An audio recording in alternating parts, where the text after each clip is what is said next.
오늘은 그게 두 영역을 우리가 함께 생각해 볼 시간을 가질 텐데, 하나는 로마서를 쓴 바울에 대해서, 그리고 로마서에 대해서 이제 구체적으로 구조에 대한 얘기를 나눴으면 좋겠어요. 먼저 빌립보서 3장 5절을 누가 찾아서 읽어 주십시오. 빌립보서 3장 5절.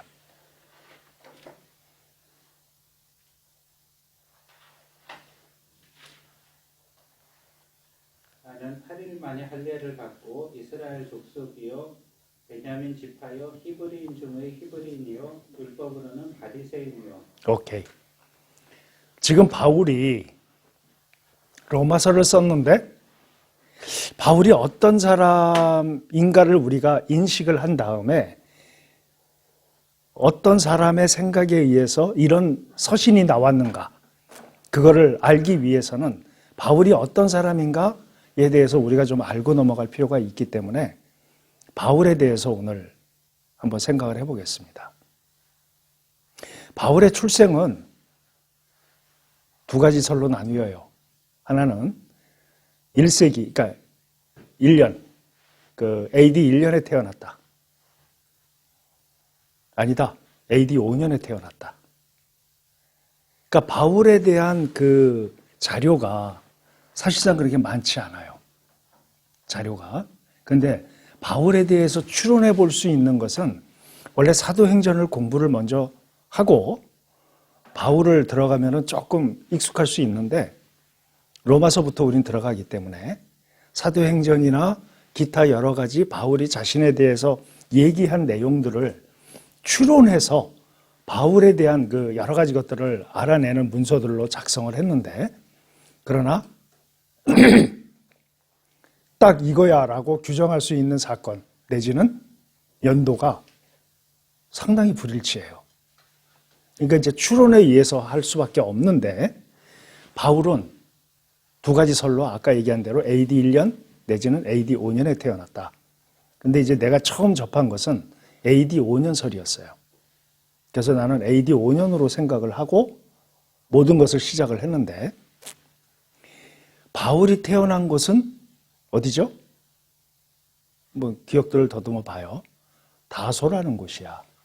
다소. 그 길리기아라는 지방의 길리기아라는 나라의 수도였어요. 다소. 이 다소는 율리어스 시저가 다소 지방에 와서 이야, 정말 아름답다. 그리고 사람들은 평온하고 사색을 즐기고 사람들은 잔잔한 토론을 좋아하는 도시구나, 여기는. 그래서 줄리어스 시저가 이곳에 대학을 세우고 학술을 연구하는 도시 중심으로 개발을 해라. 아시겠어요? 그래서 다소라는 지역은 교육도시예요. 그러면 지금으로 얘기하면 우리나라로 치면 어딜까? 대치동, 응? 그리고 노량진, 신림동, 그 공무원 시험은 그쪽이고, 이제 그런 식으로 다소 그러면 사람들로 하여금 교육도시라고 생각이 되어지는 도시야. 그 도시에 바울이 태어났어요. 그 도시에서. 아버지가 유대인인데 다소에서 살았단 말이야. 그러면 유대인이 디아스포라가 되는 그 경우가 딱 두 가지인데, 하나는 로마가 이스라엘을 점령했을 때 필요한 인원들을 각기 필요한 곳에 쓰기 위해서 노예로 잡아가는 경우가 있어. 그리고 또 한 경우는 자발적인 디아스포라들이 있어. 내가 이런 부분에 뛰어나니까 거기에 가서 이런 걸 하면 좋겠다라고 하는 그런 개념이 있단 말이지.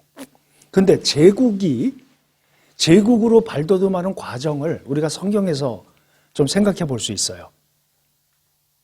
여러분, 아수르가 북이스라엘을 멸망시키죠. 멸망시켜요. 그때 아수르는 어떤 정책을 폈냐면 혼인 정책을 폈어요. 혼혈.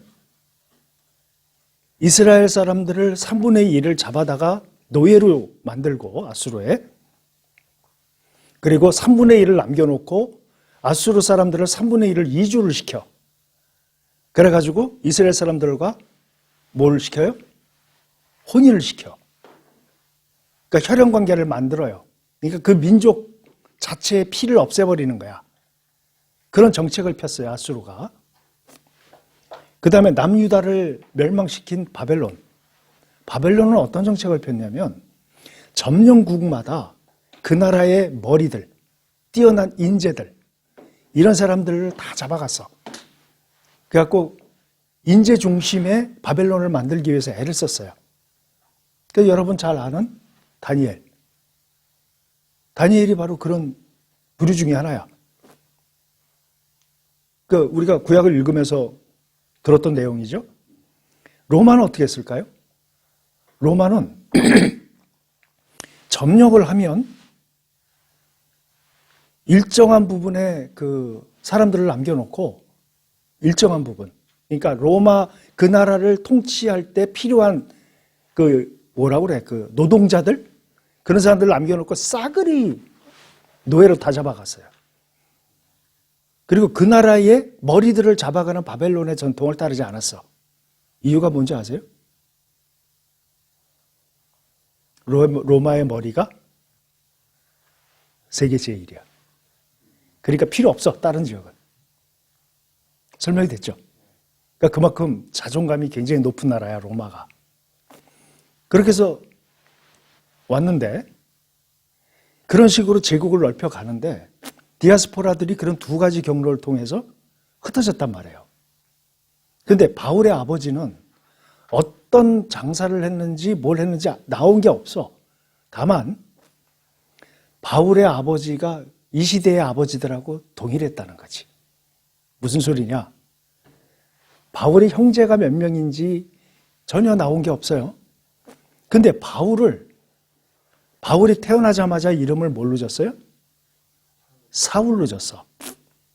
우리는 사울 그러면 긍정적이에요? 부정적이에요? 좀 부정적이죠? 고려의 태조가 누구죠? 고려의 태조. 왕건이잖아. 조선의 태조는 이성계. 이스라엘의 태조는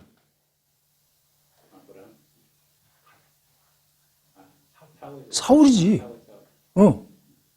그러니까 사울이란 존재는 이스라엘 사람들은 굉장히 긍정적이에요. 최고의 아주 명예로운 사람이야. 근데 사울, 말이 나온 김에 사울이 베냐민 지파거든요. 베냐민 지파가 어떤 짓을 했는지 기억나요? 우리 사사기 읽어보면 나오잖아. 따로 떨어져 갖고 나머지 지파들하고 전쟁하고. 왜 전쟁했지? 레위 지파의 한 사람의 첩을 집단 강간을 하잖아. 그래가지고 그 남편이 사지를 다 잘라가지고 각 지파에다 보내버려. 베냐민 지파가 이런 짓을 했습니다. 그래갖고 지구상에서 12지파에서 11지파가 될 뻔했다고. 기억나죠?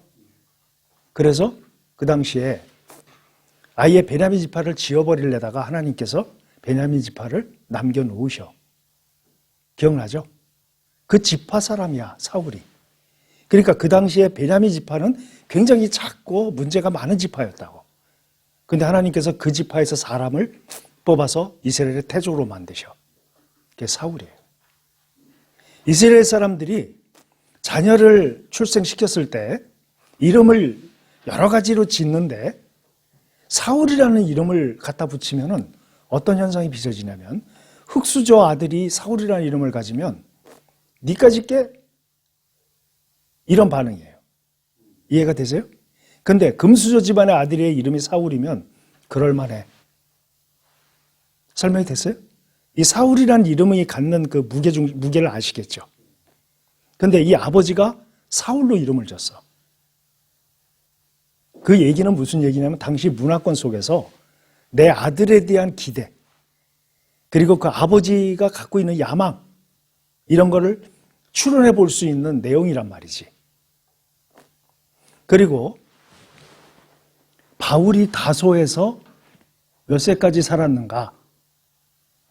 그걸 여러 가지 그 자료나 이런 부분으로 봐서 13세까지 다소에서 살았다. 뭐 다 아주 지금 내가 얘기하는 건 정확한 게 아니에요. 추론이야 다. 13세면은 우리나라로 얘기하면 초등학교 나이예요. 그죠? 그리고 다소에는 공용어가 뭐예요? 다소, 헬라어잖아. 그리고 사울이 태어났을 때 아버지가 사울을 8일 만에 할례를 시켰거든요. 그리고 철저하게 유대 교육을 시켰어요. 그 탈무드에 보면 이런 내용이 있어. 남자아이가 태어나면 8일 만에 할례를 하고 5세가 되면 경을 가르친다. 그리고 10세가 되면 경을 외우게 한다. 이게 전통이에요. 그러니까 사울은 태어나서 5세에 8일 만에 할례를 하고 5세부터 율법을 배우고 10세부터 그 율법을 외웠다는 얘기야. 그걸 추론해 볼 수가 있어요. 그리고 나서 이 아버지가 사울을 어디로 보내냐면 예루살렘으로 보내요. 이스라엘로. 이스라엘로 뭐예요? 유학을 시켜. 다소에서. 그런데 이 사울의 아버지가 디아스포라로 다소에서 살면서 로마 시민이 됐거든요.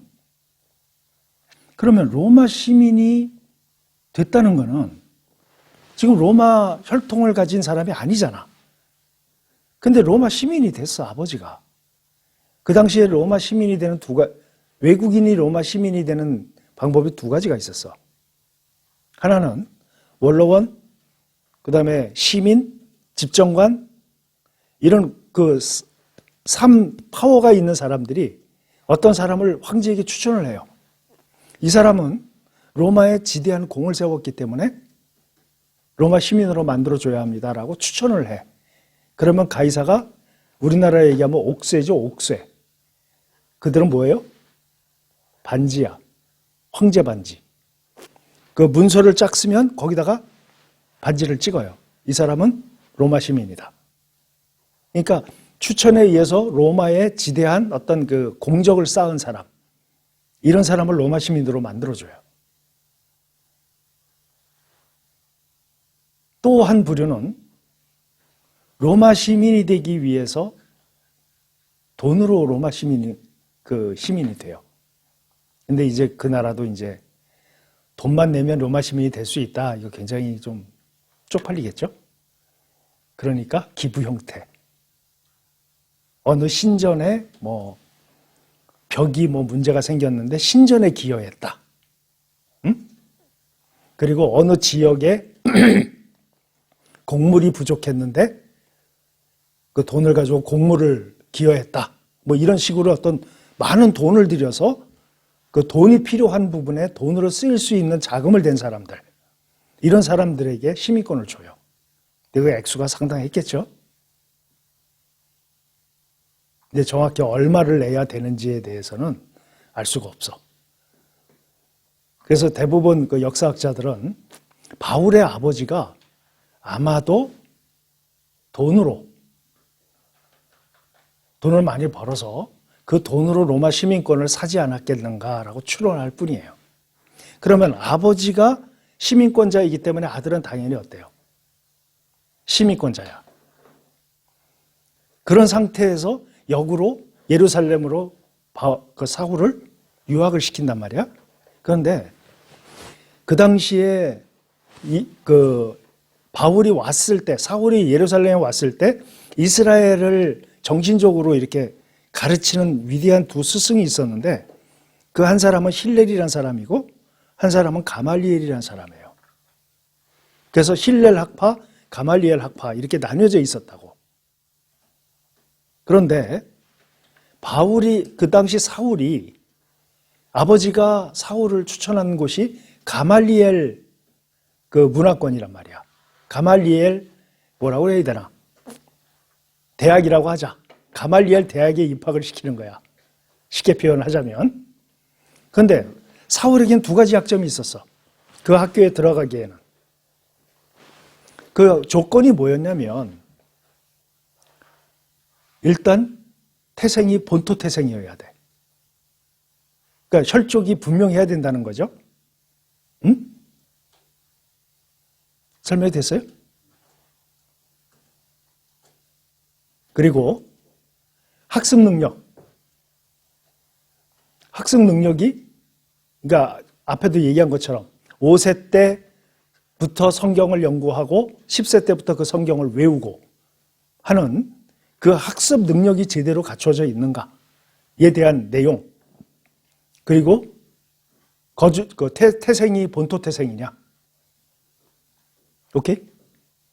그리고 학문을 하기에 적합한 지역에 있느냐. 이것도 굉장히 중요했어.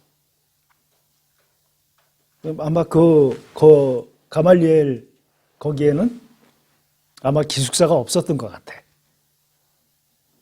근데 이 사울에겐 두 가지 핸디캡이 있는 게 뭐예요? 태생이 어디야? 다소잖아. 그러니까 본토 태생이 아니란 말이야. 그러니까 지금으로 얘기하면 2세.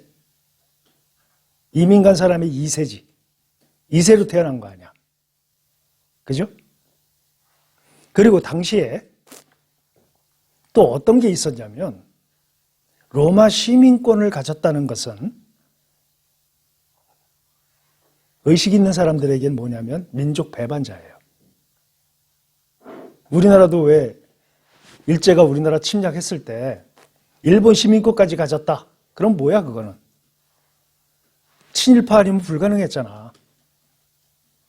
그것과 마찬가지로 당시에 바울은 자기의 의지와는 상관없이 다소에서 태어났고 시민권이 있었어. 그러니까 이게 적합한 게 아니었단 말이지. 그럼에도 불구하고 바울이 가말리엘 문화권 속에 가말리엘 그 문화생으로 들어갔단 말이야. 그래서 어떤 학자들은 바울이 그럼에도 불구하고 굉장히 뛰어난 인재고 충분히 율법에 대해서 완전한 사람이었기 때문에 뽑혔다라는 사람도 있고 또 어떤 사람은 상당한 액수의 기부를 하지 않았겠는가. 뭐 이런 주장을 하는 사람도 있어요. 그거는 뭐 나중에 우리 천국 가서 물어보자고. 그때 아버지가 어떻게 하셨어요? 한번 물어보자고. 자, 가말리엘 문화생으로 들어가면 보통 한 7년, 6년에서 7년 거기서 학문을 수업을 해야 돼. 아주 완전한 율법을 배우겠죠? 그리고 나서 랍비가 되기 위해서는 랍비 칭호를 가말리엘에게 받기 위해서는 뭘 해야 되느냐면 자기가 사는 거주 지역에 가서 회당을 열고 제자들을 가르쳐야 돼. 설명이 됐어요?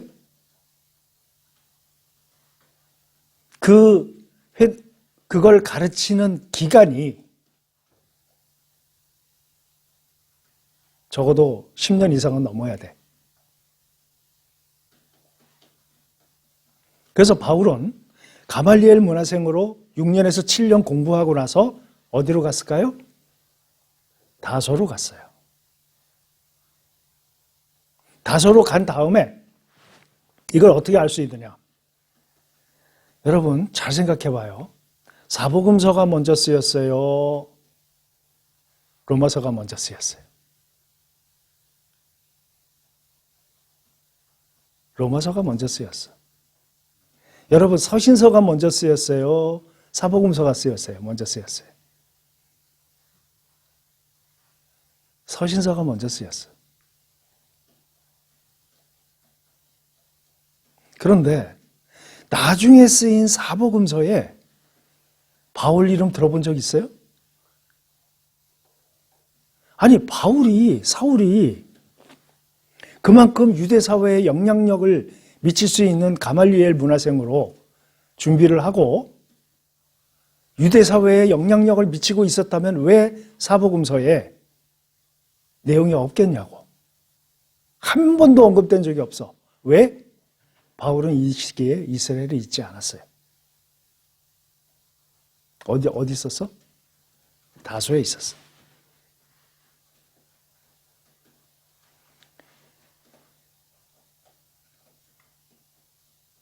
바울이 다소에서 랍비칭호를 얻고 다시 이스라엘로 옵니다.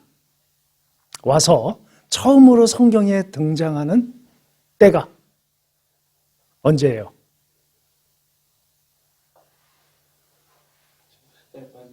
그렇지. 스데반 처형. 스데반 처형을 할 때 사람들이 사울 앞에 뭘 했다고 그랬어?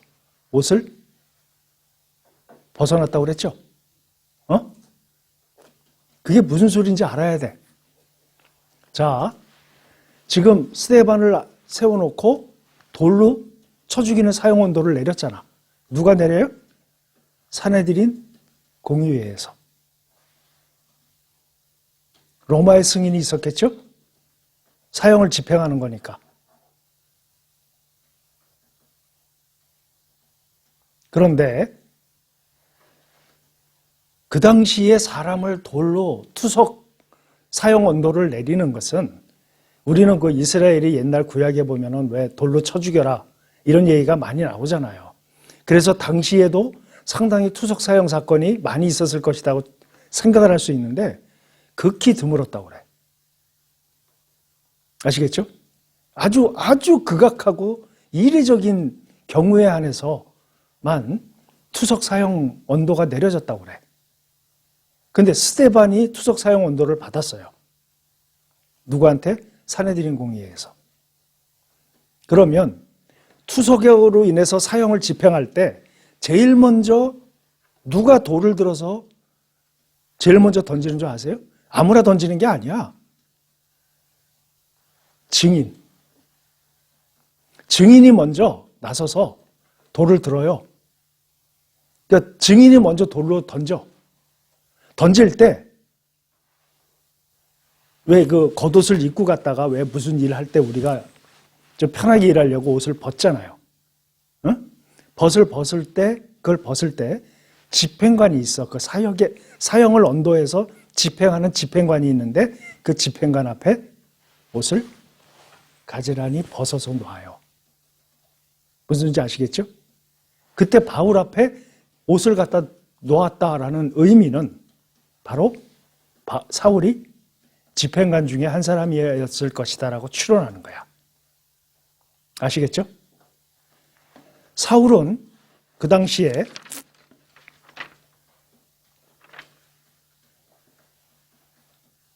산헤드린 공의회의 공의원이었을까? 사울이?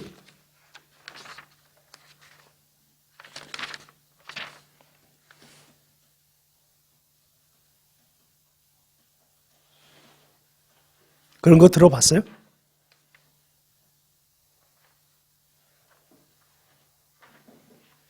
산헤드린 공의회는 지금으로 얘기하면 국회의원이야. 막강한심이에요. 한번 볼까요? 사도행전 26장 10절.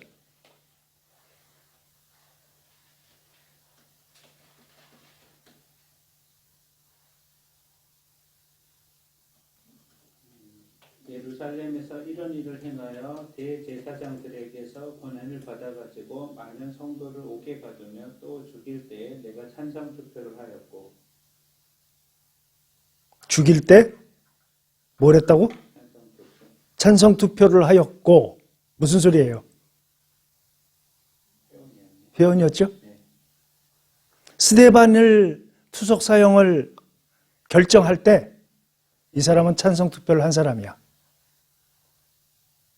아시겠죠? 처음 성경의 등장이 스데반 죽음에 관계돼서 사울이 등장을 해요. 그리고 또 한 가지. 바울은 결혼을 했을까? 안 했을까? 안 한 것 같다. 반대 의견 없어? 안 한 것 같다? 아. 물론 기록에는 없어. 그런데 이스라엘 사람들이 바울은 자신의 정체성을 예전에는 뭘로 봤어요? 나는 바리새인이요. 나는 베냐민 지파요. 율법의 특별한 자라. 난지 8일 만에 할례를 받았고 철저하게 유대 율법주의에 맞게 인생을 살았어요. 응? 이스라엘에 있어서 결혼을 한다는 것은 남자가 된다는 의미야. 그러면 그 아버지가 자라면서 얘를 철저히 유대 율법주의자로 만들기 위해서 교육을 시켰고, 그리고 사도 바울을, 그러니까 사울은, 이 당시 사울은 베냐민 지파일 수밖에 없어요. 왠지 아세요? 그 당시에 정권이나 철저한 기득권자들은 무슨 지파? 사두개파야. 그러니까 이 사울은 베냐민 지파로서 뭐만 될 수 있어? 다시 말하면 성직자는 될 수 없었어요. 성직자는 누구만 돼? 레위 지파. 사두개인도 될 수 없고 성직자도 될 수 없는 이 사울은 베냐민 지파로서 뭐만 될 수 있어요? 율법을 가리키고 율법을 전파하는 랍비가 최고의 목표란 말이야. 그러니까 이 부모는 가말리엘과 같은 아주 위대한 랍비로 키우는 것이 목표였을 거란 말이지. 그러면 그 과정 중에 율법자로 완전히 율법주의자로 성장을 시키는 데 있어서 이 당시에 이스라엘 사람들의 평균 수명이 45세였어. 그래서 모든 게 빨랐단 말이야. 우리가 생각하는 것보다. 결혼을 남자가 17세에서 20세 전에 다 시켰어. 아시겠어요? 이거는 우리는 지금 결혼이 취향이잖아. 해도 되고 안 해도 되고. 요즘 젊은 애들 만나면 그런 얘기 많이 하더라고. 결혼은 선택이라고. 이 당시엔 그게 아니야. 근데 사울은 자기 결혼에 대한 얘기는 한 번도 한 적이 없어.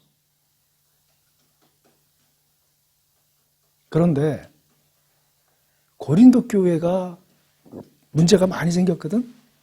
그 문제가 많이 생긴 것 중에 부부간의 이혼 문제, 그리고 독신으로 사는 문제, 이런 문제에 대해서 디테일하게 거기다 써놓은 걸 봐서는 바울은 결혼을 했었을 것이다. 뭔가 모르게 설명은 안 돼 있지만 하나의 추론을 봤을 때에는 바울이 결혼을 했지 않았겠느냐. 유대 율법주의자로 완벽한 사람으로 만들어서 키웠던 부모님의 그 과정을 봐서는 아마 바울도 결혼에 대해서 무관하지는 않은 사람이었을 것이다. 아시겠어요? 그리고 갈라디아서를 보면 거기에 갈라디아 베드로를 질책하는 내용 중에 아내를 데리고 선교할 권한이 나에게도 없겠느냐 이런 얘기를 하거든? 응? 우리 갈라디아서 읽으면 나오잖아. 그래서 바울이 단 한 번도 내가 결혼 생활을 하고 있다 이런 언급이 없지만 철저한 유대 율법주의자로 성장을 했다면 이 사람은 자기 의지와는 상관없이 결혼을 했었을 것이다. 그러니까 처음에는 나도 바울은 결혼 안 했다라는 인식이 컸었는데 이걸 연구하다 보니까 바울이 결혼을 했었겠다. 자기 의지가 있었는지 없는지 모르지만 아버지가 이렇게 철저하게 유대 율법주의자로 키우기 위해서 모든 것을 했다면 결혼도 시키지 않았겠느냐. 이렇게 추론해 볼 수 있다는 데 무게중심이 점점 가더라고. 아무튼 이것도 하나 지식적으로 그냥 알아두시고 이렇게 바울이 산헤드린 공의회의 회원인 걸 우리는 지금 알았어요. 응? 그런데 산헤드린 공의회에서 이 사울을 집행관의 장으로 만들어줘요. 무슨 집행관? 사형 집행관임과 동시에 이스라엘 내에 예수와를 따르는 예수당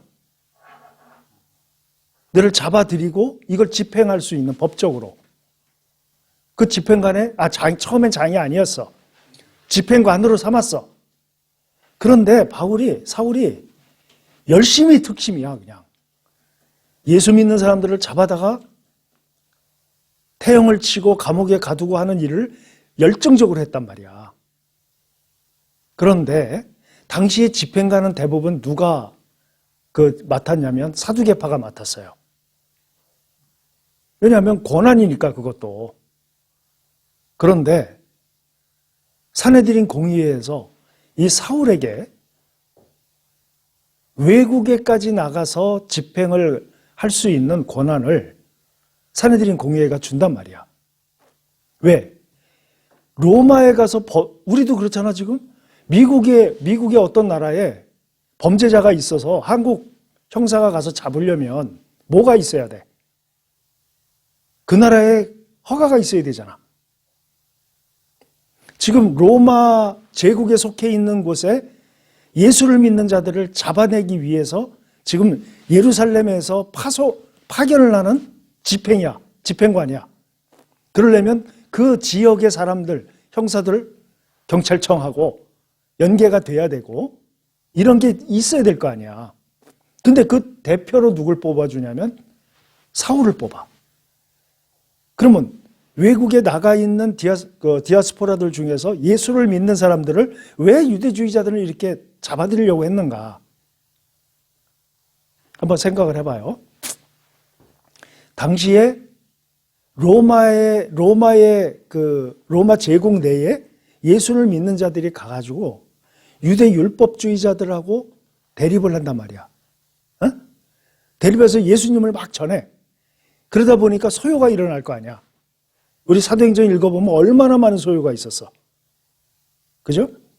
그러면 그 책임 추궁이 누구한테 되냐면 식민지에 세운 괴뢰 정권이라고 할 수 있죠. 산헤드린 공의회는 로마가 세운 여기에 그 책임을 물을 수밖에 없는 거야. 너 통제 제대로 못해? 이렇게 되는 거예요. 설명이 됐어요? 그리고 외국에 나가서 예수를 전하면 유대 율법주의에 대한 그 사람들이 외국 로마에서 이스라엘에는 두 개의 큰 종교가 있구나. 유대 전통을 따르는 자들이 있고 예수라는 어떤 신을 따르는 자가 있구나. 이걸 로마는 인정을 해줄 수 있단 말이야. 왜냐하면 종교에 대해서 굉장히 관대했어. 그러니까 산헤드린 공의회가 유대 율법주의만이 이스라엘의 정체성인데 예수를 따르는 자들에 의해서 로마가 공인을 시켜버리면 인정을 해주게 되면 어떻게 되겠어요? 이게 두려웠던 거야. 아시겠어요? 그래서 집행관 장을 세워서 그 사울을 지금부터 너는 외국에 나가 있는 예수를 따르는 자들을 그 나라 법에 의해서 처벌을 하고 우두머리들은 송환을 해라. 무슨 소리인지 아시겠죠? 이런 명령을 받아요. 그래서 어디로 가요? 다마스커스라는 곳으로 가는데 예루살렘에서 다마스커스까지 거의 직선이거든? 직선으로 200km 정도 돼. 그럼 왜 다마스커스냐?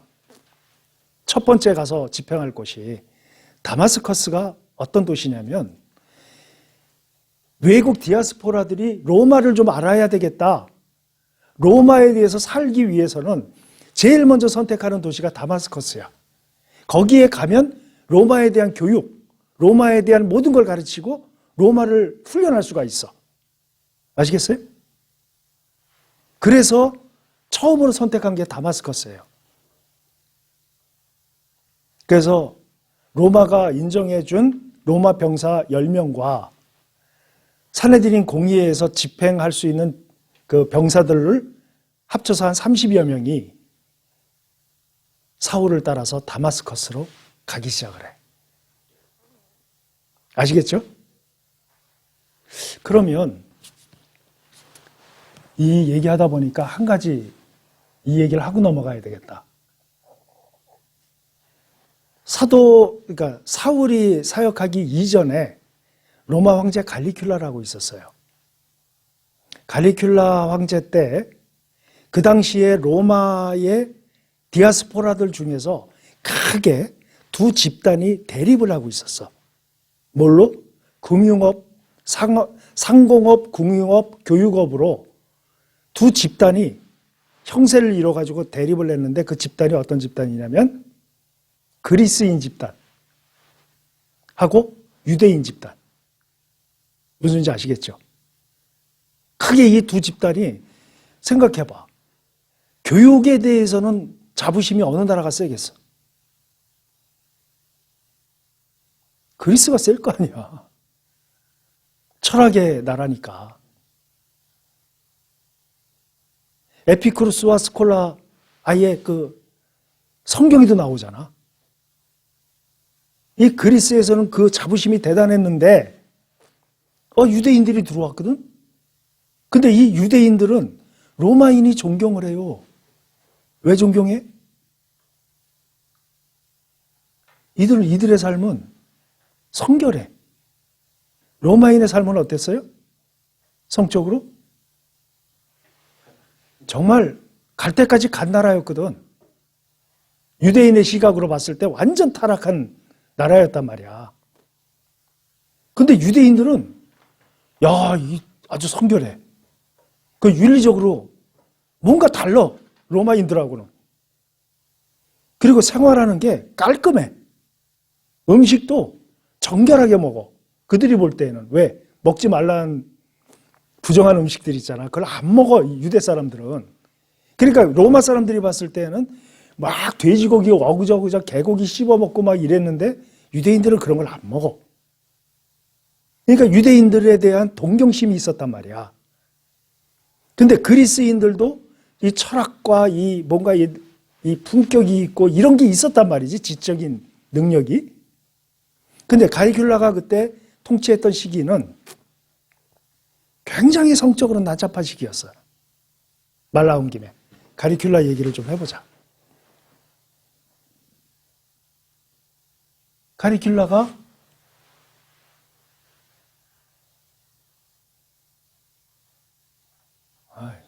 예상.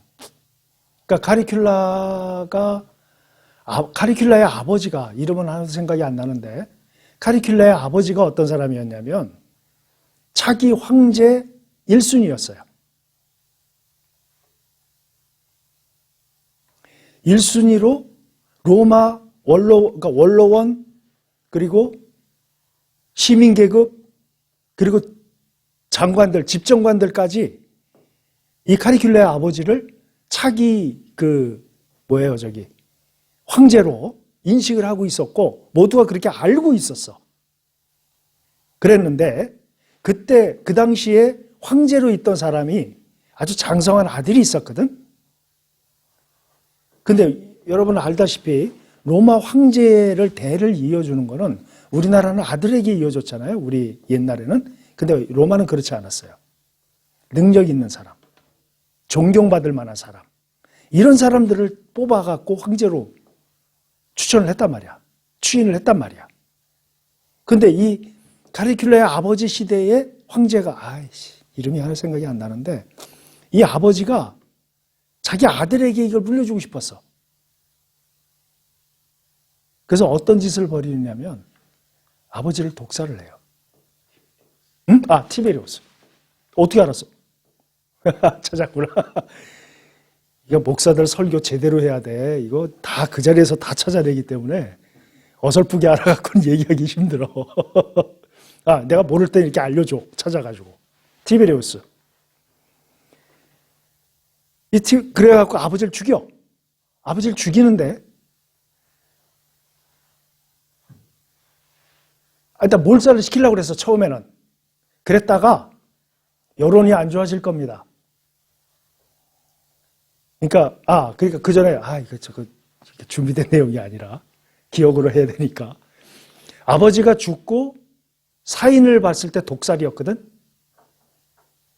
근데 가리큘라의 어머니가 굉장히 머리가 명석하고 똑똑한 사람이었어. 그래가지고, 이건 황제 짓이다. 그래가지고, 자기 수하에 있는, 그러니까 쉽게 말하면 아버지의 그 수족과 같은 사람들을, 칼찬 사람들을 전부 칼을 내려놓게 해. 다 내려놓게 하고, 자기 가족의 개인 교사들, 선생님들, 이런 사람들을 다 모아. 그 일설에 의하면 칼을 내려놓은 자들과 교사로 모인 사람의 숫자가 80여 명이 넘었다고 그래. 그러니까 대단한 집안이었던 거야. 이 80여 명을 로마 각지에 뿌려가지고 지금의 황제가 이 사람을, 이 가리큘라의 아버지를 독살했다. 소문을 퍼뜨려. 이 기간이 3개월이 돼, 3개월. 3개월이 되니까 여론이, 이 티베리우스 문제가 많다. 완전히 이제 돌아서는 거야, 황제에게서. 그러니까 이 황제가 로마에 있기가 싫은 거야.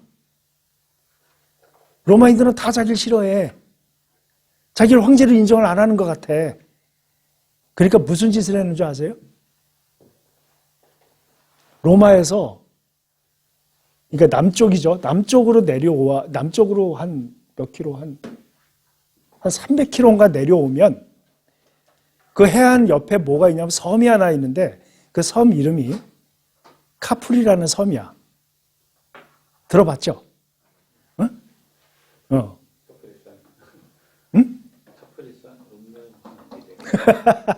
오케이. 그러니까 그 섬이 카프리인데 그 카프리에 별장을 져요. 별장을 져서 남창 180명, 남창, 매춘부 200명, 그리고 지금으로 얘기하면 서커스 하는 사람들, 그리고 태어났는데 기이하게 태어나는 사람들 있잖아. 샴쌍둥이, 곱추, 이렇게 이상하게 생긴 좀 불행하게 태어난 사람들, 이런 사람들을 때로 모아갖고 그 카프리섬 별장에 다 집어넣어. 그래갖고 완전 호름을 시켜. 나이가 먹어가지고 직접은 많이 실행을 못했다고 그래. 보는 걸 즐기는 거야, 이렇게. 그러니까 완전히 거긴 지옥이야, 지옥. 죄악이 가득한 곳이야. 거기로 가버려, 이 사람이, 황제가. 로마를 비워두고. 그러니까 로마가 어떻게 되겠어요? 무법천지가 돼가는 거야. 네? 그러니까 의식이 있는 시민들은 도대체 황제 뭐 하는 거냐? 불만이 계속 쌓여가는 거지. 그때 어떻게 했냐면은 이거 안 되겠다, 이 카리큘라 집을 그대로 놔뒀다는 안 되겠다 해가지고 카리큘라에게 형이 둘이 있었어. 그리고 여동생이 3명이 있었어. 그러니까 첫째 형을 황제가 죽여버려. 왜? 이 카리큘라의 아버지가 황제급이었잖아. 그러면 이 계승자로 누굴 생각할 수 있어? 첫째 형을 생각할 거 아니야. 그러니까 형은 죽여버려. 그러니까 둘째는 쉽게 말하면 추방을 해버려. 로마에서 추방된다는 거는 노예가 된다는 뜻이야. 네? 그리고 어머니를 가두고 여동생들을 다 섬으로 다 추방을 해버려. 근데 그때 카리큘라가 역사적으로 어떤 과정이 있었는지 모르겠지만 카리큘라만 피해를 안 받았어. 근데 어떤 일이 벌어지냐면 이 황제가 카프리 섬에 들어가기 전인지 후인지는 정확지 않은데 이 황제가 황제로 이어서 대를 잇게 하고자 했던 아들이 죽어요. 죽는 바람에 이 사람이 생각을 해. 과연 누구를 황제로 세워야 되나? 근데 그 당시에 로마 사람들은 첫째 형은 죽었죠? 둘째는 어디로 추방된지 모르지? 그리고 여자들은 다 추방당했죠? 여자들도? 자매들도? 근데 행방이 묘한 게 누구예요? 카리큘라야. 그러니까 로마인들이 뭘 생각했냐면 카리큘라만이 계승자다. 아시겠어요? 얼마나 로마 사람들이 카리큘라를 원했는지 몰라요. 그 당시에. 그래서 이 황제가 그 카프리 섬에 들어가서 카리큘라를 찾아와라. 그래가지고 카리큘라가 그 카프리 섬에 들어가. 무슨지 아시겠죠? 그러니까 카리큘라가 카프리 섬에 들어가고 그 당시에 이 황제에게 손자가 하나 있었어. 손자. 아주 어린. 아주 질 나쁜 사람이야, 이 사람. 나중에 황제가 될 만한 두 사람을 거기에 앉혀놓고 저울질을 계속했겠죠? 응? 그리고 나서 뭐라고 죽기 전에 뭐라고 유언을 남기냐면 너희 둘이 나눠 가자고 그랬어. 로마를 나눠 가지라고 했는데 카리큘라가 그 황제가 죽기 전에 카리큘라가 죽여버려요. 그 황제를. 죽여버리고 그 어린 아이는 카리큘라가 안 죽여. 안 죽이고 명목적인 그 후계로 삼겠다. 아주 대범함을 보여. 정치적인 머리가 있는 거예요. 역시 황제급이다. 이런 얘기를 듣는 거지. 무슨지 아시겠죠? 그래 놓고 드디어 황제로 등극을 해. 잘했어요. 7개월 동안. 그 카리큘라가 그런데 이제 그 카프리 섬에 있을 때 이 황제는 즐길 줄도 알아야 된다 그래가지고 그 외 창녀들하고 막 잠자게 하고 일부러 그런 짓을 해. 그래서 카리큘라는 또 타고난 그쪽에 또 이게 있었던 사람이었던 것 같아. 이게 궁성에서 똑같은 짓을 해요. 근데 언제까지 안 했냐면 집권 7개월 동안 안 했어. 집권 7개월 동안 한 것 중에 아주 그 후세 사람들이 봤을 때 안 좋은 게 뭐가 있었냐면 그 당시 로마 사람들은 뭘 모르고 있었냐면 검투사를 모르고 있었어. 그 당시에는 1세기, 100년 동안 검투사라는 것이 있었다는 얘기는 알고 있었어. 아시겠어요? 근데 이 카리큘라가 콜로세움을 세우고 검투사 제도를 부활을 시켜요. 그러니까 로마인들이 열광을 하는 거지. 7개월 동안 잘했어요. 우리가 흔히 얘기하는 개혁도 했고, 정책도 올바른 정책 많이 세우고 잘했어. 근데 결정적인 게 이 사람이 열병을 앓게 돼요. 7개월 후에. 그래서 아마 후세 그 사람들이 평가를 내리기를 두 가지 병이 왔을 것이다. 첫 번째 왔던 건 조현병. 조현병이면 뭐예요? 분노가 조절이 안 되잖아. 응? 조현병이 왔을 거고, 그 다음에, 그러니까 조울증과 조현병이 함께 왔을 것이다. 이게 추론이야. 그거 어떻게 알겠어? 이거는 천국 가도 몰라. 그 사람 천국이 없을 테니까. 아무튼 카리큘라가 이런 상태였는데 당시에 아까 얘기한 대로 그리스파와 유대파가 경쟁을 벌여요. 근데 그리스파가 어떤 짓을 하냐면 유대인들의 삶이 정갈하고 윤리적이고 로마인들이 존경을 하는 그런 어떤 과정이 있었기 때문에 그리스파가 조금 어려움을 느끼기 시작을 했을 때 이들이 어떤 짓을 하냐면 제우스 신상하고 가리큘라 신상하고 두 개를 만들어가지고 유대인 회당을 쳐들어가. 로마에 있는 유대인 회당. 아시겠어요? 쳐들어가갖고 여기도 이거를 세워라 이렇게 된 거야. 그러니까 이 이스라엘 사람들 입장에서는 황당한 일이잖아. 그래서 가리큘라한테 중재를 요청을 해요. 당신네들이 종교를 인정해 주지 않느냐? 각 나라에. 근데 이자들이 이런 짓을 한다 했을 때 가리큘라가 어떤 평결을 내는 줄 아세요? 너희들 틀렸다. 유대인들한테. 너희들은 왜 나를 신으로 인정하지 않느냐? 그리고 제우스 신에게 왜 절하지 않느냐? 아시겠어요? 그때부터 기독교인 박해가 엄청나게 심해져요. 물론 그 전에도 있었지만 가리큘라의 이 유대인 학대는 정말 엄청나게 심해졌어요. 아무튼 이런 시대를 살았던 그 과정이 있었는데 우리가 그리스인들과 이 이스라엘 사람들과의 그 과정 중에 여러분 이 모든 과정을 바울이 몰랐겠어요? 알았겠죠? 바울은 헬라 문화권에서 어린 시절을 보냈어. 응? 그리고 그리스와 이 유대인과의 반목도 봤을 거고. 그리고 또 이 바울이 살았던 시대적 배경으로 또 한 가지를 보면 내가 성경을 읽다가 어떤 그 구절에 딱 맞닥뜨리면 이게 뭐지? 이렇게 느꼈던 적이 있어. 연구하기 전에, 로마서 연구하기 전에.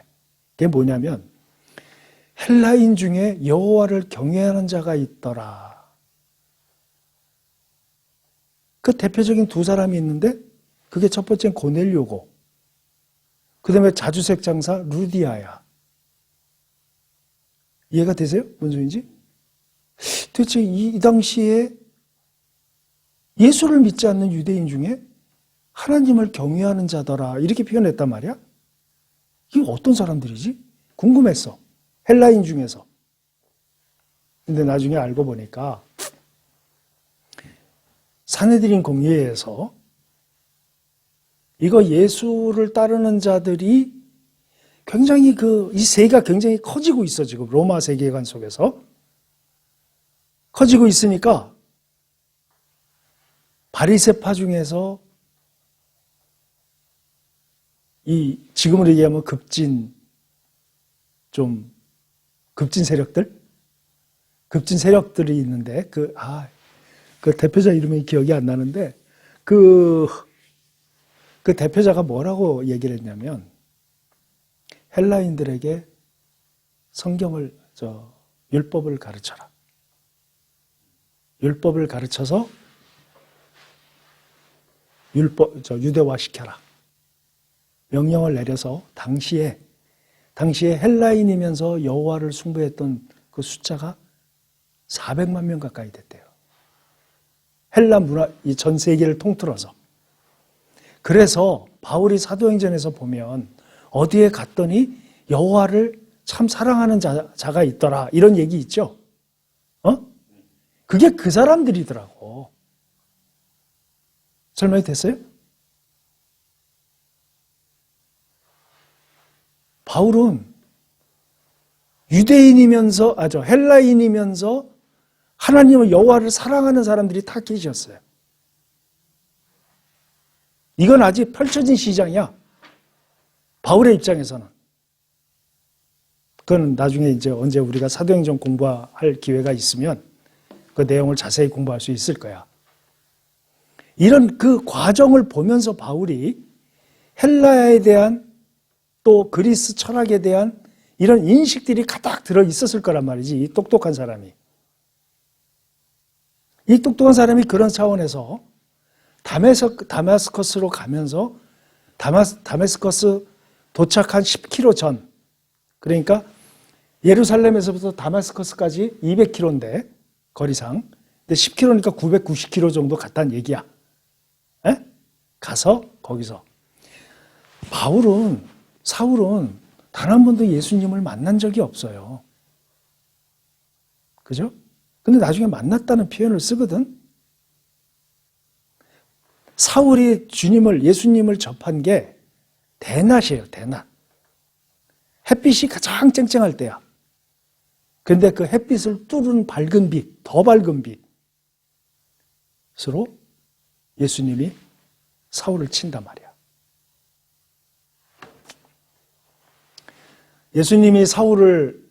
그러니까 사울이 예수님을 만난 다음에 제일 먼저 일어났던 일이 뭐예요? 기억나? 장애인이 됐잖아. 시각장애인이 됐잖아. 장애인이 돼서 다마스커스로 들어갔어요. 들어가서 거기에서 누굴 만나? 브리스길라를 만나죠? 만나서 그 사람한테 안수를 받아. 그죠? 기억나죠? 그 다음에 비닐 같은 것이 벗어져서 보게 돼.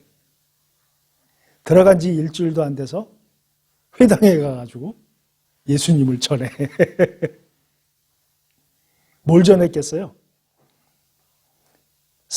이 당시 사울이 교리를 알았겠어요? 그리고 이 당시에 정립된 교리가 있었냐고, 예수님에 대한. 없었죠? 그럼 사울은 뭘 전했겠어요, 이 당시에? 예수는 신이었다. 그거 외에는 뭐가 없잖아. 그리고 철저하게 유대 율법주의자로서 성장하고 특심이었던 자기 자신을 완전히 바꾸은 대사건이었잖아. 그죠? 그 사건을 자기가 경험한 거 아니야. 그걸 전했겠죠. 그 다음부터 이 사울의 행적을 한번 우리가 추론을 해봐야 돼. 자, 한번 생각을 해봅시다. 사울이 다마스커스로 들어가서 제일 먼저 그 다음 행적이 뭐냐면 어디로 와요? 그 다음에.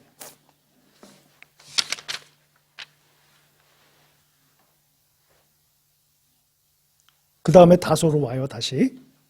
다소로 온 다음에 거기서 어디로 가냐면 아라비아 사막으로 들어갔다. 아라비아. 이 아라비아로 들어가서 이 사울이 3년을 지내요. 근데 이 3년 동안 사울이 뭘 했는지 기록이 없어. 이 아라비아는 우리가 아는 아라비아가 아니에요. 시내산 알죠? 시내산. 시내산이 있는 그 지역이 아라비아야. 그 당시 아라비아로 불렸어. 아시겠어요? 사울이 아라비아로 들어가서 3년 동안 있었는데 행적이 전혀 없어. 사막에 들어갔다는 게 무슨 뜻이야? 고행을 했다는 거잖아. 예전에 TV에서 봤는지 어디서 봤는지 도울이라는 사람이 사도 바울에 대해서 강의를 하는데 100% 문서설이야 다. 문서설에 입각한 주장을 거기서 얘기를 하면서 사울을 뭘로 표현하냐면 득도한 사람. 3년 동안 고행을 했을 것이다. 거기서 기독교 교리를 다 만들었을 것이다. 그렇게 강연을 하더라고. 알 수가 없어. 알 수가 없는데 사울이 하나 추론해 볼 수 있는 거는 예수님을 전하는 자들의 주장이 있었을 거 아니야. 그 당시에. 가장 핵심적인 게 뭐냐면 메시아 사상이야. 응? 유대 율법주의자들은 메시아 사상이 있었겠어요? 없었겠어요? 있었어요. 왜냐하면 구약에서 내려오는 게 메시아니까. 그런데 여러분 이게 잘 들어야 돼, 지금부터. 메시아 사상이 있으면서 이들은 뭘 지키면서 살았어? 율법. 응? 율법을 지키다 보니까 율법에 매진하게 되겠죠. 율법에 매진해서 율법을 지키면 내가 하나님의 백성이다. 이 개념이 강조가 된단 말이야. 아시겠어요? 메시아 사상이 있음에도 불구하고 율법에 집중하게 돼. 그러나 이 율법이 끝나는 게 뭐야? 끝나는 게 메시아가 오면 끝나잖아. 그죠? 근데 율법을 계속 지킴으로 인해서 뭐가 형성됐냐면 그 사회에서 기득권이 형성됐단 말이야. 어? 메시아가 오면 어떻게 돼? 이게 다 무용지물이 되잖아. 이런 인간의 본질적 죄성이 유대 율법주의자들한테 가득했단 말이야. 아시겠어요? 그러니까 비참하게 삶을 살고 어렵게 살고 아주 낮은 직급의 사람들은 메시아를 대망했단 말이야. 당시에. 근데 정작 메시아가 왔다라고 하니까 당시 기득권자들, 이 유대 율법주의자들과 사두개인들, 메시아가 오면 어떻게 돼요? 모든 기득권이 다 사라지죠?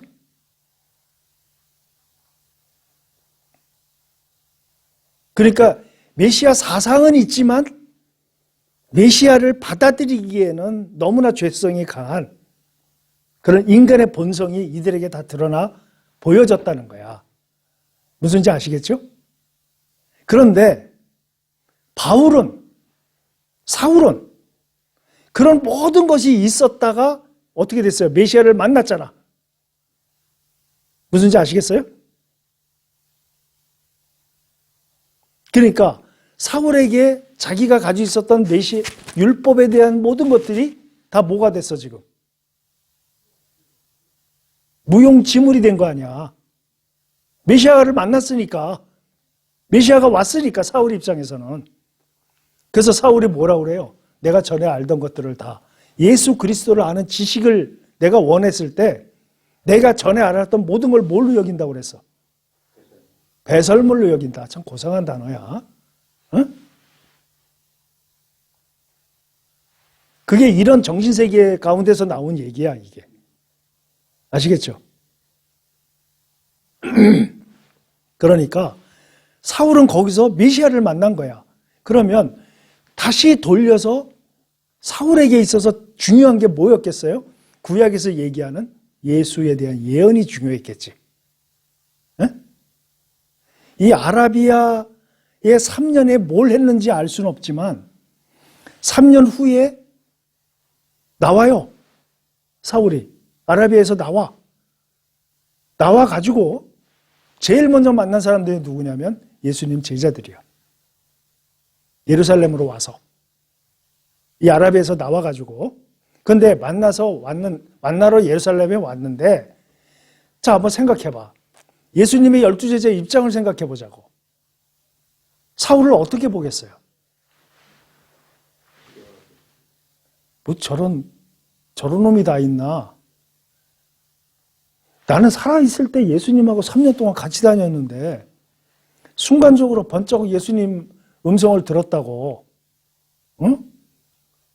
깝죽거린다 이렇게 생각하지 않았겠어요? 그리고 예루살렘에 와서 예수님의 12제자를 만나려고 했는데 안 만나줬어. 사울을. 두 사람만이 사울을 만났어. 누구? 베드로하고 야고보. 예수님의 동생. 그러니까 여기도 기득권자들이지. 예수님의 12제자도. 응? 그러니까 생각해봐요. 아라비아에서 3년 동안 있다가 예루살렘에 와서 예수님 제자들을 만났는데 홀대를 당했어. 그리고 난 다음에 사울이 어딜 가냐면 고향으로 돌아가요. 다소로 돌아가. 거기서 7년 동안 머물러. 그러니까 아라비아에서 3년 있었고 다소에서 7년 있었으니까 뭐예요? 10년 동안 있었던 거죠. 그러니까 사울은 10년 동안 뭘 할 수 있었어요? 뭘 하고 있었어? 자, 예루살렘에서 홀대받죠? 있고 싶지 않아. 그리고 예루살렘에 있으면 예루살렘이 어떤 데야? 자기가 사내들인 공의회 회원으로 있다가 예수로 넘어간 변절자 아니야. 그러니까 잡아 죽이려고 할 거 아니야. 그러니까 다소로 간 거야. 응? 다소로 가서 7년 동안 있었는데 여러분 그 얘기 알죠? 내가 하나님이 예전에 나를 3층 천에 데려가 주셨다. 기억나요? 그게 다소에 있었을 때야. 오케이? 그러니까 이걸로 봐서 사울은 바울 되기 전에 10년 동안 아라비아 3년, 7년 다소에서 7년 동안 뭔가 모르는 예수 그리스도를 중심으로 하는 교리를 충분히 연구할 수 있었던 시간이 되지 않았겠느냐라는 걸 추론해 볼 수 있죠. 왜냐? 사울은 율법에 정통한 사람이었거든. 구약에 정통한 사람이었어. 그러니까 구약에서 얘기하는 메시아에 대한 관계성을 다 가져온 거란 말이야. 이해가 되세요? 다소에서 7년 동안 있었는데 그 다음에 바울을 만나러 온 사람이 있었어요. 그게 바나바야. 안디옥 교회의 총회장, 당회장. 그래서 안디옥 교회의 당회장으로 있으면서 바울을 데려다가 부목으로 삼아요. 그 다음부터는 우리가 알고 있는 뭐죠? 1차, 2차, 3차. 선교가 시작되는 거야. 사울이 태어난 게 AD 5년이라고 치면 사울이 예수님을 만난 게 35살이에요. 응? 이제 그렇게 추론을 해보자고. 35살에 예수님을 만나서 3년 동안 아라비아에 있었죠? 응? 그리고 7년 동안 다소에 있었지? 그럼 35세에서 10년이면 45세가 되지?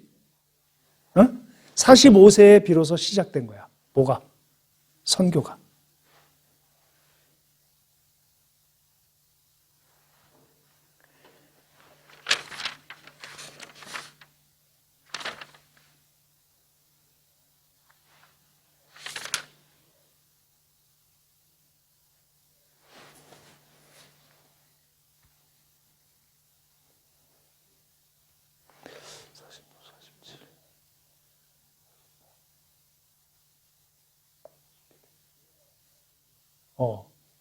선교 여행이 안 적어왔네. 아마 46년, 1차가 46년, 47년일 거야. 그때 빨리 찾아봐야지. 1차 선교가 몇 년도에 시작됐죠? 46년에서 47년. 2차가 48년에서 49년. 아니다. 47년에서 48. 47년도에 시작됐을 거야. 그 다음에 47년에서 49년. 47년에서 48년. 49년에서 50년. 3차가 51년에서 50년에서 53년까지. 맞아요?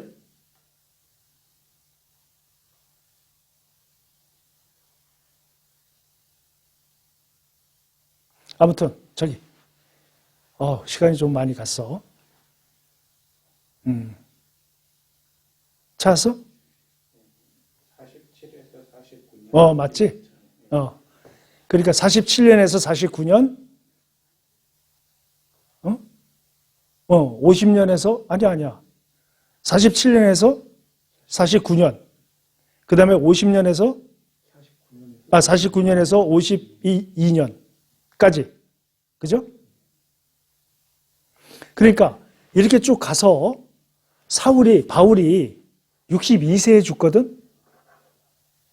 네로 시대 때 죽어요. 그 당시에 똑같이 죽어. 누구하고? 베드로하고. 같은 연도에 죽어요. 순교해. 이런 바울이 되고 바울이 이렇게 됐을 때 바울이 왜 외국의 이 선교를 할 수밖에 없는 시대적 배경이 이해가 되세요, 이제? 안 받아주는 거야. 예루살렘, 이스라엘에서는 바울에 대해서는 철저하게 반대론자가 많았어. 아시겠어요? 내가 그 당시에 만약에 바울이었다 하더라도 충분히 이해가 가요. 나를 인정해주지 않는 곳에 보다는 내가 할 수 있는 내 역량을 최대한 발휘해서 결과물을 내놓고 당당하게 설 수 있는 그런 일을 하고 싶은 야망을 가졌을 것 같아. 설명이 됐어요? 그러니까 바울은 외국인을 대상으로 할 수 있을 만큼 교육적인 것도 돼 있었죠. 다소에서 일단 언어가 된다는 거 아니야. 헬라어가. 어?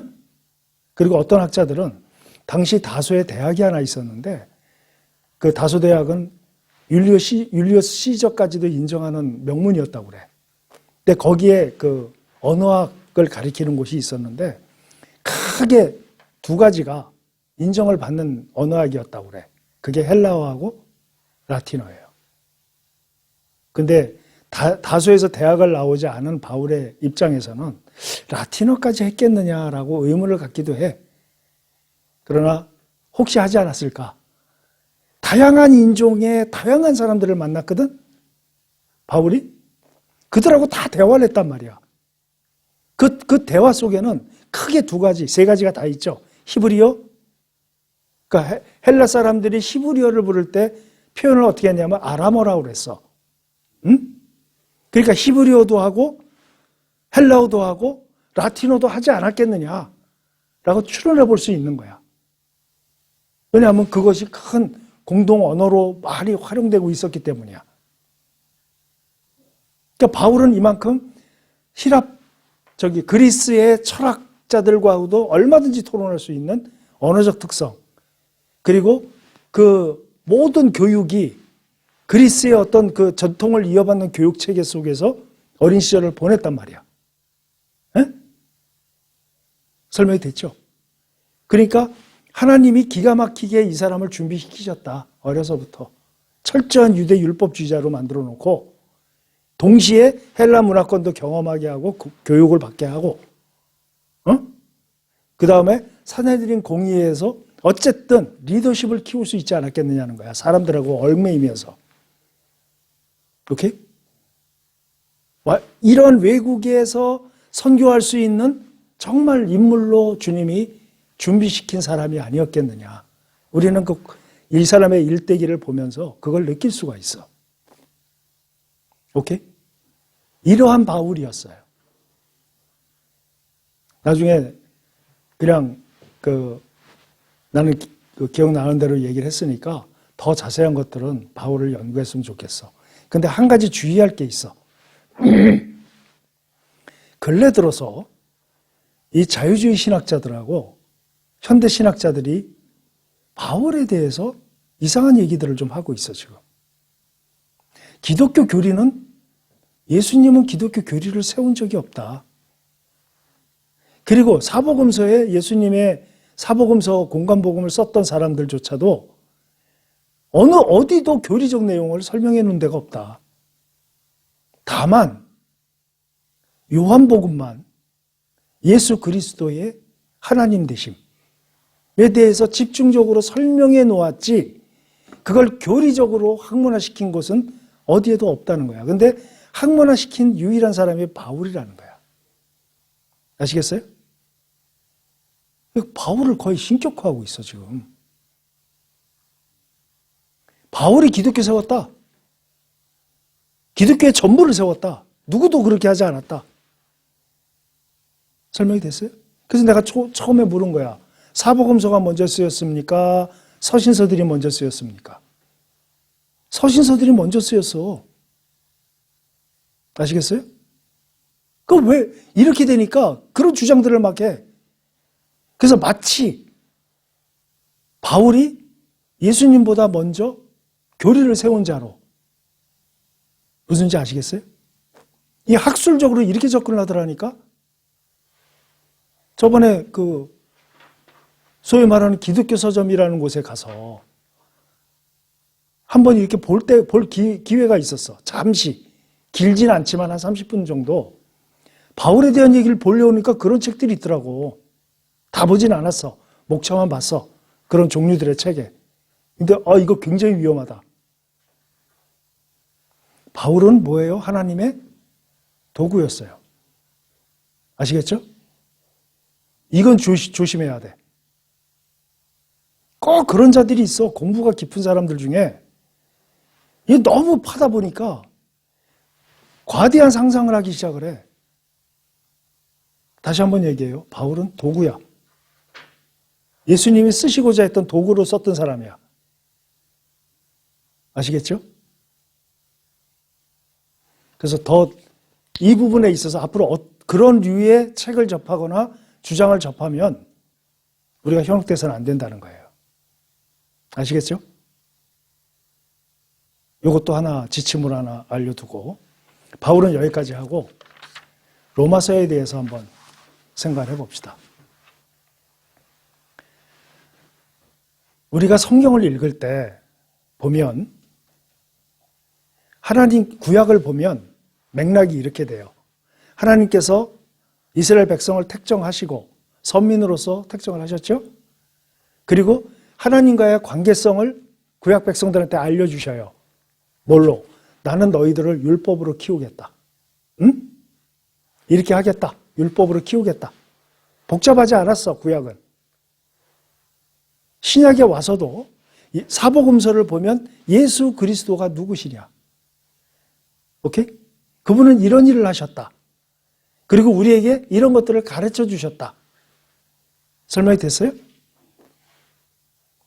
그리고 사도행전은 역사서니까 하나님께서 많은 사도들을 어떻게 활용을 하셨는가. 각 나라에서 또 지역에서 그런 내용이 사도행전의 내용이란 말이야. 그리고 나머지 서신서들을 보면 바울이 자기가 개척했던 교회의 필요들을 위해서 편지를 썼죠. 그러니까 다시 말하면 하나님께서 구약은 단순하게 너와 나는 택정한 백성이고 나는 너의 하나님이다. 그렇기 때문에 우리는 이런 관계로 살자. 이거였고 신약에 와서는 내가 내 나라를 왕권을 예수에게 주겠다. 그러니까 그 예수가 너희의 복음이고 구원이다. 오케이? 이게 구약의 가르침이야. 교리적 특성은 유일한 책이 로마서예요. 아시겠어요? 너희가 구원이 어떻게 해서 이루어지는 줄 아니?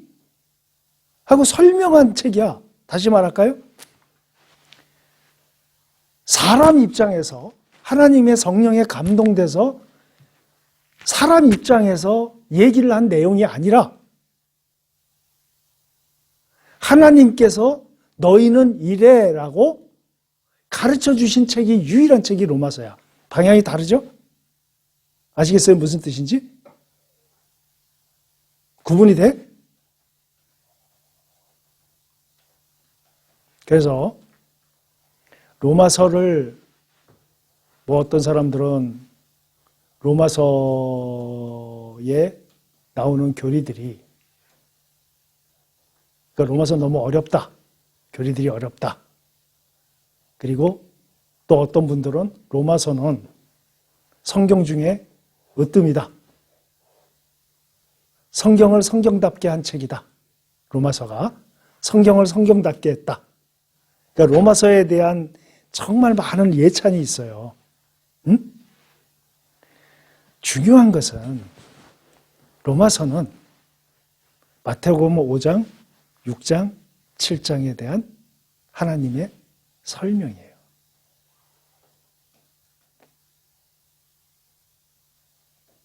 우리가 어떻게 변해지는가, 우리 각 개인이. 여러분, 우리가 산상수훈 공부할 때 그걸 깨달은 키에르케고르가 어떤 말을 만들어내요? 내가 예전에 설명했죠. 키에르케고르가 산상수훈을 읽고 만들어낸 말이 신 앞에 선 단독자. 그거는 말이 좀 이렇게 좀 멋있게 들리지만 율법을 접하는 우리의 자세를 얘기하는 거야. 오케이? 우리 사람들은 누구 앞에 서길 좋아하냐면 사람 앞에 서기 좋아해. 나에 대한 평가는 사람들이 만들어 놓은 기준에 의해서 나를 평가하는 경우가 많아. 나에 대한 모든 기준은 세상이 만들어 놓은 기준들이야. 그런데 키에르케고르는 신 앞에 서라. 너의 판단 기준은 전부 다 뭐가 돼야 한다? 하나님이 돼야 한다. 그걸 마태복음 5장에서 7장까지 계속 강조하는 내용이잖아. 우리 그 산상수훈 공부했잖아. 오케이? 그것이 어떻게 형성되는가, 그 디테일한 과정이, 그것이 바로 로마서예요. 설명이 됐어요?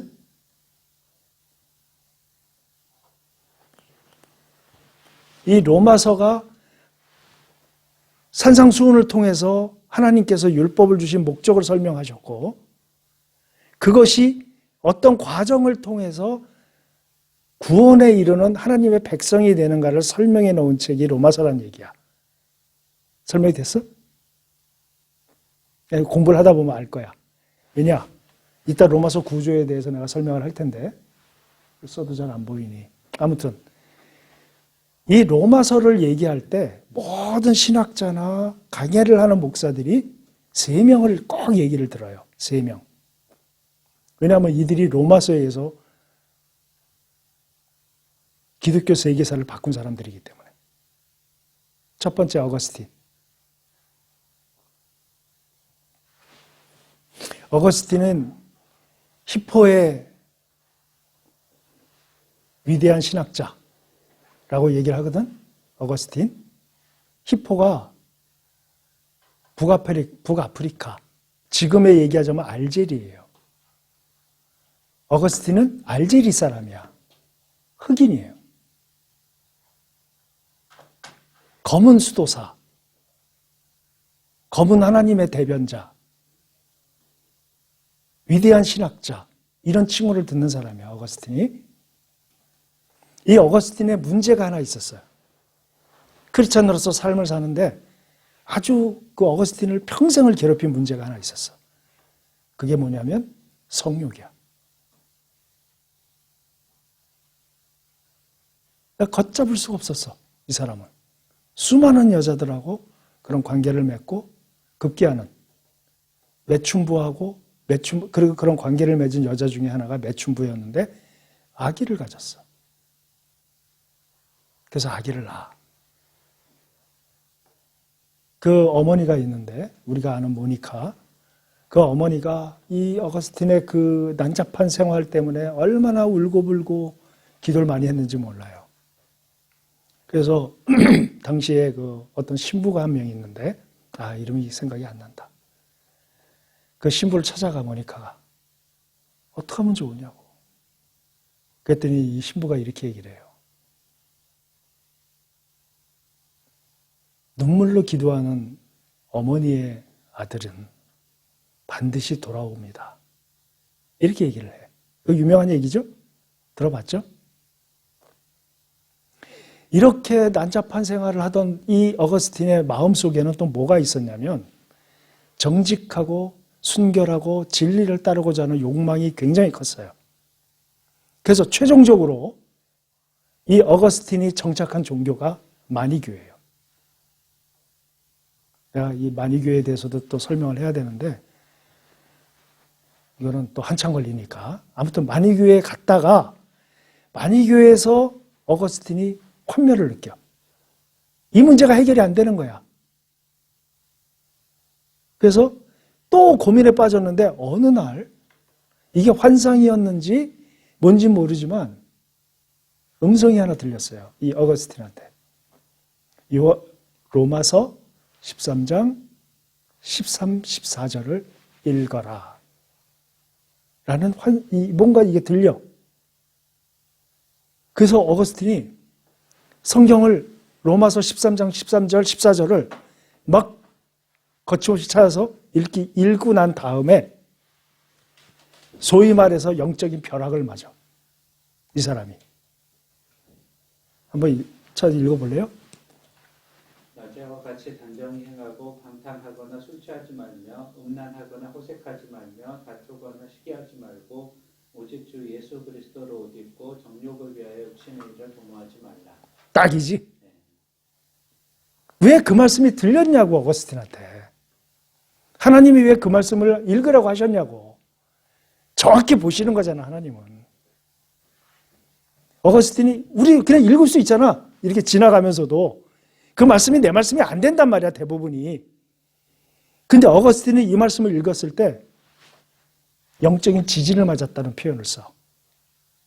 그러면서 동시에 떠오르는 말씀이 뭐였냐면 하나님의 말씀은 살았고 운동력이 있어. 좌우의 날선 어떤 검보다도 예리하여. 자, 이 말씀은 무슨 뜻이냐면 하나님의 말씀이 살았어. 이게 성경이야. 이게 살아있어 막? 아니잖아. 하나님의 말씀이 살아있다는 게 무슨 뜻이야? 성령님이 역사하신다는 뜻이잖아. 에? 그 성령님이 그 어거스틴의 마음속에 역사하신 거야. 그 말씀을 통해서. 어거스틴이 이 말씀을 딱 대하고 표현에 의하면 3일 낮밤을 울었다는 거야. 회개하면서. 3일 낮밤을 울면서 하나님 앞에 회개했다는 거야. 고백록에 보면. 그리고 나서 이 사람이 제일 먼저 한 일이 뭐냐면 다 포기해. 뭘 포기했냐면 천재야. 머리가 천재여갖고 당시 대학 교수를 했어. 그 대학 교수 중에서 최고의 학문, 수사학. 그 당시에 수사학은 최고의 학문이었어. 수사학은 뭐죠? 연설, 변론, 자기 변론, 사람 심리를 읽는 거. 요즘의 학문으로 얘기하면 여러 개의 학문이 섞여 있는 거라고. 그걸 어린 나이에 다 섭렵을 했다고. 포기. 다 포기하고 고향으로 돌아와요. 알제리. 히포로 돌아와. 돌아와서 자기 집을 수도원으로 만들어. 그 수도원의 사람들은 대부분 어떤 사람들이에요? 일가 친척이었어, 처음에는. 근데 다 바뀌어버리는 거야. 그 수도원에 있는 사람들이. 삶이 바뀌고, 인격이 바뀌고 다 바뀌어. 그러니까 막 사람들이 오기 시작을 했어. 그게 최초로 세워진 성 어거스틴 수도원이에요. 이 로마서 말씀이 한 사람을 그렇게 바꿔놨어. 만이교회에 있을 때, 만이교를 어느 정도로 이 어거스틴이 그 만이교에 심취했냐면, 만이교 선생이었어요. 교리의 선생이었어. 그때 받은 정신에 의해서 이 땅에 하나님의 관점을, 성경을 재정립해야 되겠다라고 해서 나온 책이 신국이야. 신국. 하나님의 나라. 이원론적인, 만이교가 이원론적인 특징이 있거든. 신국이 있으면 뭐가 있어? 인국이 있을 거 아니야, 인국. 응? 그 인국의 시초가 어디냐? 올라가 보니까 누구였다? 가인이었다. 우리 왜 창세기 공부할 때 했잖아. 가인의 논문만 3만 가지가 넘어. 우리는 가볍게 넘겼지만, 최초의 살인자 뭐 이렇게 넘겼지만, 이 어거스틴이 변하게 된 결정적 계기는 로마서 13장 13절 14절 말씀이었다. 오케이? 또 한 사람 얘기하죠. 많은 사람들이 얘기하는 게 루터야.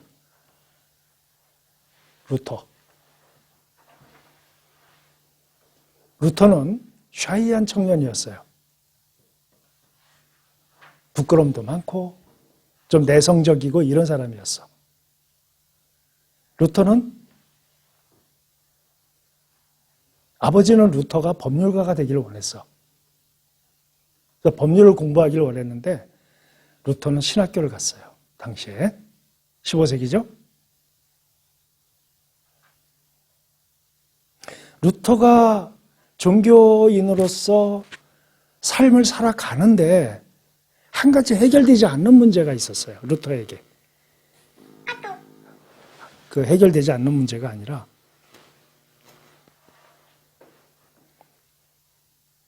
이 소리를 줄이지 않아가지고 루터에게 문제가 뭐가 있었냐면 죽음에 대한 공포예요. 그리고 지옥에 대한 공포. 그리고 끊을 수 없는 죄. 이 문제들이 루터에게는 굉장히 심각한 문제였어.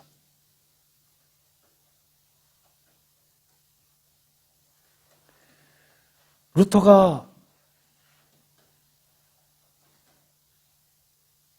어느 날 그 아버지한테 갔다가 오는 길에 그 비를 피하기 위해서 나무 밑에 있었는데 그 나무가 벼락을 맞았다. 그런 얘기는 많이 들었죠? 못 들었어? 오. 아버지하고 진탕 싸웠어. 너 왜 신학하냐? 법대 가라니까. 그러니까 아버지가 인정을 안 해줘, 자기를. 툴툴거리면서 이제 오다가 비가 많이 오니까 나무 밑에 이렇게 앉아 있었거든. 이렇게 피하고 있었는데 이 나무에 벼락이 떨어졌어. 루터가 극도의 공포를 느껴요. 그래갖고 툭 튀어나온 얘기가 뭐냐면 수도사 될게요. 수도사는 생각도 안 하고 있었거든. 그래갖고 학교를 다니다가 신학생 시절에 그만두고 수도원에 들어가. 수도원은 어떤 곳이에요? 극도로 자기를 절제하는 환경이잖아. 수도원에 들어가려면 몇 가지 그 원칙이 있어요. 뭐 절대적으로 복종할 것, 수도원장에게. 근데 뭐 죄를 짓지 않는 생각조차도 막아버려요, 거기서는. 생각을 막는 것까지. 들어갔는데 계속 수도원에서 요구하는 걸 다 하고 성경대로 살려고 하는데 죄를 짓는단 말이야, 계속해서. 근데 어느 정도로 자기를 그 죄 문제로 얽혀 있었냐면 자기를 때려요. 때리는데 어느 정도 때리냐면 맞아서 실신할 정도로 때려, 자기를. 옛날 수도원에 보면 죄를 지면 자기를 체벌하는 그 제도가 아니라 그런 일들이 있었거든. 자기를 학대하는 거야. 그 전통이 지금도 있는 거 아세요? 루터가 자기를 찍질하고 자기를 때리고 그러니까 상상만 하는 죄 있잖아요, 우리 배. 그런 죄까지도 루터는 자기 자신을 용서하지 않았어요. 그래서 막 때리고 그러는 모습을 수도원장이 봤어. 이름도 생각이 안 난다. 아무튼 이 수도원장이 너무나 성실한 루터야. 하나님 앞에 깨끗하게 살고자 하는 욕구가 굉장히 강한 사람이야. 그래서 다시 학교로 보내요. 루터를. 신학교로.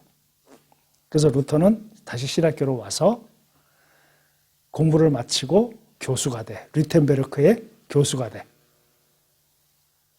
그래서 여러분 아다시피 루터의 주석이 쓰이기 시작해요. 근데 루터가 여러 주석을 쓰고 해도 이게 해결이 안 되는 거야, 이 죄 문제가. 그래서 어느 날 시편 주석을 다 썼어.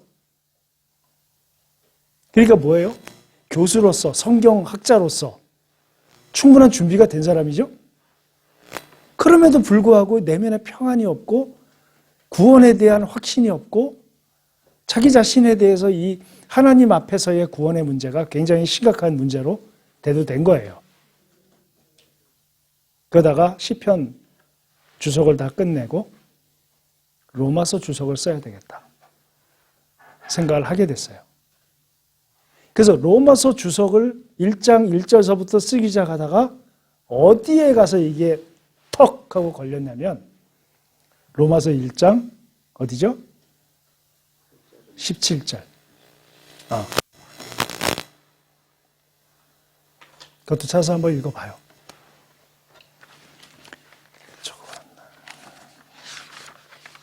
복음에는 하나님의 의가 나타나서 믿음으로 믿음에 이르게 하나니 기록된 바 오직 의인은 믿음으로 말미암아 살리라 함과 같으니라. 예, 우리는 이 말씀을 읽을 때 그냥 이렇게 스킵할 수 있잖아. 쓱 지나가잖아요. 근데 왜 루터에게 이 말씀이 꽂혔냐고.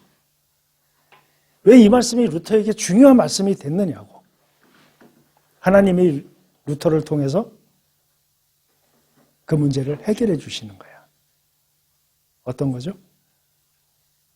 네가 괴로워하는 거, 네가 힘들어하는 거, 죄 문제로 고통받는 거, 그거 네가 해결할 수 없다.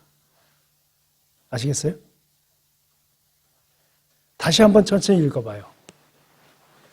복음에는 하나님의 의가 나타나서 믿음으로 믿음에 이르게 하는. 됐어요. 내가 구원받는 과정이 뭐야? 믿음으로, 그 다음에 믿음에 이르게 한다. 누가 하는 거야, 다? 믿음이 믿음으로 데려다 준다는 거잖아, 지금. 응? 나중에 이제 믿음에 대한 얘기를 좀 하겠지만, 믿음이 믿음으로 가져가 준다. 이 개념이 들어온 거야, 루터한테. 그러니까 다시 말하면 구원은 내가 하는 게 아니라 믿게 해주시는 주체가 그 믿음으로 나를 이끌어 가주시는 거구나. 오케이? 네? 그러니까 믿음에 대해서는 내가 할 게 아무것도 없구나. 이걸 알게 된 거야. 그러면 믿음이 믿음으로 데려가는데 나는 여전히 어떤 존재예요? 더럽고 죄짓고 이런 존재잖아. 어? 그러니까 믿음이 믿음으로 구원을 시킨다면 내가 더럽고 지저분한 존재임에도 불구하고 나를 믿음으로 이끌어가 주신다는 것은, 구원받는 자가 되게 해주신다는 것은 하나님이 결정해 주시는 거구나. 오케이? 하지만 난 여전히 더러운 존재잖아. 근데 나는 구원받은 존재잖아. 그러니까 하나님이 나를 구원받는 존재로 칭해 주시는구나. 오케이? 그걸 뭐라고 해요? 이신칭이라고 하는 거야. 오케이?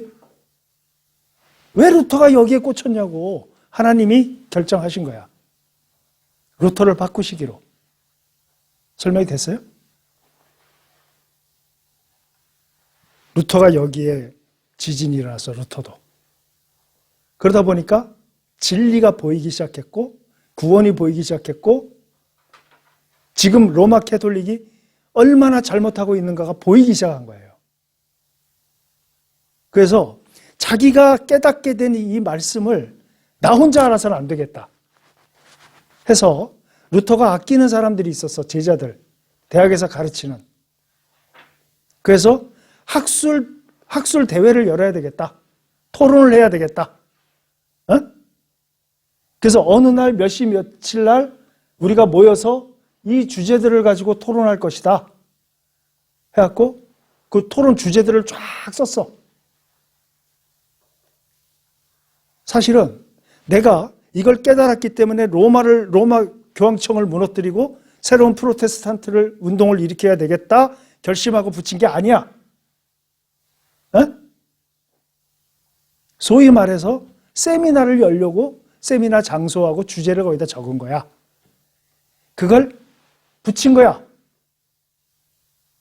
설명이 됐어요? 그랬는데 그것이 전 유럽에 퍼져버렸어, 그 주제가. 누가 뛰어갖고 그거 갖다 인쇄를 해가지고 전 유럽에다 뿌려버렸어. 그러니까 운동이 돼버린 거야. 이런 반박 문건을 가지고 그냥 운동이 돼버렸어. 자, 루터가 생각하는 거죠. 하나님 안에서 구원은 믿음으로 인도해서 가져서 나를 구원한 존재로 만들어 주신다. 그러나 난 여전히 죄인이다. 이것은 하나님께서 나를 구원받은 자로 인정을 해주셨기 때문에 가능한 일이다. 오케이? 그런데 너희들 지금 무슨 짓 하고 있냐? 면죄부? 면벌부라고 했어요, 당시에는. 똑같은 얘기야. 벌을 멸절해주는 면죄부를 팔아서 이 돈으로 구원받을 수 있다? 이건 말이 안 되는 거야, 루터가 볼 때는. 이거에 대해서 토론하자. 그런 내용이야, 쉽게 얘기하면. 그러면 왜 15세기 종교개혁이 일어나기 훨씬 전, 몇백 년 전에 성경이 영어로 위클리프가 번역을 했거든요? 성경을? 종교개혁은 루터가 다 시작한 게 아니라 이미 1100년대부터 로마 캐톨릭에 대한 불만이 계속 쌓여져 왔어. 수백 년 동안. 그게 이제 결정적으로 터진 거야. 면죄부는 언제부터 시작됐어요? 십자군 전쟁 시작할 때부터 시작된 거야, 그거는. 그때 생긴 게 아니야. 그러니까 이런 구원론이 틀렸다는 거야, 루터가 볼 때는. 그러니까 이거 토론하자. 근데 수세기 전에 이미 성경이 영어로 번역됐는데 왜 그걸 안 퍼졌냐, 그게. 그때는 뭐가 없었어요? 인쇄술이 없었어. 근데 루터 시대에는 인쇄술이 발견이 됐단 말이야. 그래서 그게 전 유럽에 퍼졌어. 그게 얼떨결에 종교개혁이 된 거야. 이게 무슨 얘기예요? 루터가 으아 해갖고 일어난 게 아니라 하나님이 시키신 거야. 이제 바꿔야 되겠다. 아시겠죠? 로마서는 루터를 세웠어. 오케이? 또 한 사람, 대표적인 세 사람 중에 한 사람. 이거는 이제 로마서를 공부했다 그러면 세 사람에 대한 얘기는 알고 있어야 로마서 공부했다 할 수 있기 때문에 지식적으로 알아두라고 얘기를 하는 거야. 또 한 사람은 누구예요? 요한 웨슬레야. 웨슬레가 웨슬레 동생 이름이 찰스 웨슬레인가? 빨리 찾아보세요. 웨슬레가 쉽게 말하면 경건운동을 시작했어요. 응? 경건운동을 시작하고 동생과 함께 성결한 삶을 살자라고 주장하기 시작을 했어. 그래서 성결하게 살자, 절제하는 삶을 살자, 그리스도인다운 품격을 가진 존재로 살자, 이런 걸 막 주장하고 동생하고 경건운동을 시작을 했다고. 찾고 있는 중이야? 그랬는데 그럼에도 불구하고 기독교 인생을 살아감에도 불구하고 자유가 없는 거야, 마음속에. 평안함이 없는 거야. 그래서 항상 그 고민 가운데, 항상 그 허전한 가운데 뭔가 열심히 뭐 운동을 하고 그렇게 기독교 운동을 하고 그럼에도 불구하고 이게 해소가 안 돼. 그러다가 어느 날 그 당시에는 교파가 찰스 웨슬레 맞아? 교파가 굉장히 작은 교파가 하나 있었어요. 그러니까 모라비안 형제단이라고 굉장히 작은 교파였어. 선교하고 구제를 중심으로 하는 그런 교단이었어. 거기서 예배를 드릴 기회가 있었는데 거기 주제가 로마서 1장 17절이었어요. 다시 일어난 거야, 다시. 종교개혁 루터 이후에 수백 년이 지난 다음에, 200년인가 지난 다음에, 300년인가. 응? 다시 성결운동이 일어나기 시작한 거야. 이신칭의 복음에 의해서. 그래서 기억나시죠? 감리교가 그래서 만들어진 거 아니에요? 그리고 성결교가 나왔고 거기서 이 세 사람은 로마서를 통해서 우리 기독교 역사 가운데 정말 큰 일을 해준 사람들이야. 그러니까 로마서는 이러한 존재의 책이라는 거예요.